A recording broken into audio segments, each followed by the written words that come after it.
بسم اللہ الرحمن الرحیم۔ السلام علیکم ورحمۃ اللہ وبرکاتہ۔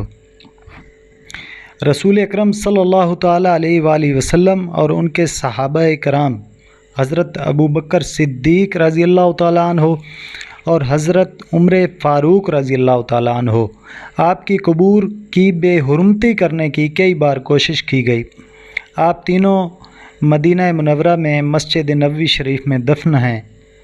دشمنوں نے بار بار کوشش کی کہ ان کے اجسام مبارک کو ان کی قبروں سے نکال لیا جائے تاکہ مسجد نبوی شریف اور مدینہ منورہ توجہ کا مرکز نہ رہیں۔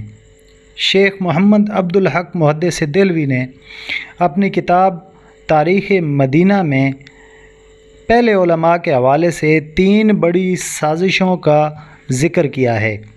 سمہودی کے قول کے مطابق عیسائیوں نے یہ سازش کی۔ اس وقت شام کے بادشاہ کا نام سلطان نور الدین زنگی تھا اور اس کے مشیر کا نام جمال الدین اصفہانی تھا۔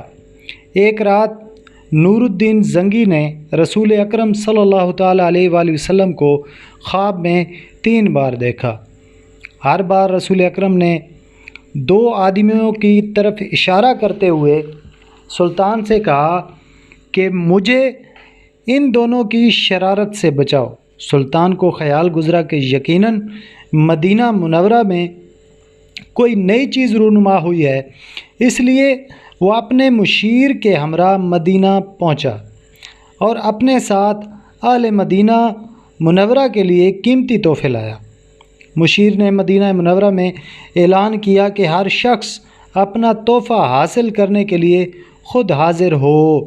سلطان نے اہل مدینہ کو تحفے تقسیم کیے لیکن وہ 2 شخص نظر نہ آئے۔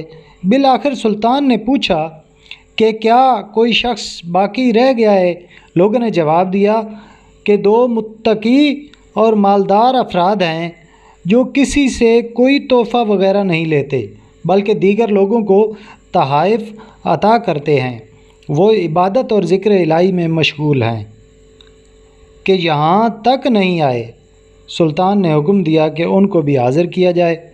جب سلطان نے ان دونوں کو دیکھا تو وہ ہو بہو وہی اشخاص تھے جو اس نے خواب میں دیکھے تھے۔ سلطان نے ان سے پوچھا کہ تم کون ہو؟ وہ کہنے لگے کہ ہم مراکش کے باشندے ہیں، حج پر آئے تھے، اب رسول اکرم صلی اللہ تعالیٰ علیہ وآلہ وسلم کے پڑوسی کی حیثیت سے یہاں مقیم ہیں۔ سلطان نے پوچھا تمہاری رہائش کہاں ہے؟ ان کی رہائش روضہ مبارک کے قریب مسجد نبوی جنوبی دیوار میں کھڑکی کے پاس تھی۔ یہ کھڑکی اب بھی موجود ہے۔ سلطان ان کی رہائش گاہ میں تشریف لے گئے اور فرش پر سے ایک دری کو ہٹایا۔ سلطان کو دری کے نیچے ایک سرنگ کا دانہ نظر آیا۔ یہ سرنگ روضہ مبارک تک پہنچ چکی تھی۔ سلطان نے ان دونوں سے کہا کہ اب سچی بات بتاؤ۔ انہوں نے اقرار کیا کہ ہم دونوں عیسائی ہیں اور ہمیں رسول اکرم صلی اللہ تعالیٰ علیہ وآلہ وسلم کے جسم مبارک کو نکالنے کے لیے بھیجا گیا ہے۔ ہم ہر روز سرنگ کھودتے ہیں اور رات کے وقت مٹی کو تھیلوں میں بھر کر جنت البقیع قبرستان میں بکھیرتے ہیں۔ یہ ہمارا روز مرہ کا مشغلہ ہے۔ جب ہم اس سرنگ کے ذریعے قبر کے پاس پہنچے تو ایک طوفان آیا اور زبردست بجلی کڑکی، علاوہ ازیں ایک زلزلہ بھی آیا۔ اب ہماری سازش ظاہر ہو گئی ہے۔ سلطان کو انسانی اقدار سے گری ہوئی سازش کا بہت علم ہوا اور وہ بے اختیار رو پڑا۔ جب سنبھلا تو اللہ تعالیٰ کا شکر ادا کیا جس نے اسے اس کام کے لیے چنا۔ سلطان نے ان دونوں مجرموں کے سر اڑانے کا حکم دیا۔ پھر سلطان نے روضہ مبارک کے گرد ایک گہری خندق کھدوائی اور اس میں پگھلا ہوا سیسا ڈالا تاکہ مستقبل میں کوئی شخص سرنگ کھود کر ان قبور تک نہ پہنچ سکے۔ سلطان نے روضہ مبارک کے قریب ایک چبوترا بھی بنوایا تاکہ اس پر ان قبور کی حفاظت کے لیے ہر وقت پاسبان رہیں۔ یہ چبوترا اب بھی موجود ہے اور باب جبریل سے داخل ہوتے ہی دائیں جانب ہے۔ بعض زائرین مدینہ منورہ اسے مقام اصحاب صفہ سمجھتے ہیں۔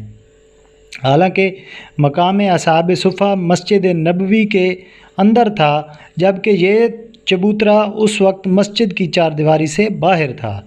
مقام اصحاب صفہ کے تعین کے لیے استونہ عائشہ سے شمال کو چلیے، یعنی قبلہ کی سمت کے خلاف 5ویں ستون کے قریب مقام اصحاب صفہ ہے، یا کہ پرانے باب جبریل کے بالمقابل یہ مقام تھا۔ یاد رہے کہ وہاں اس وقت کوئی چبوترا وغیرہ نہیں۔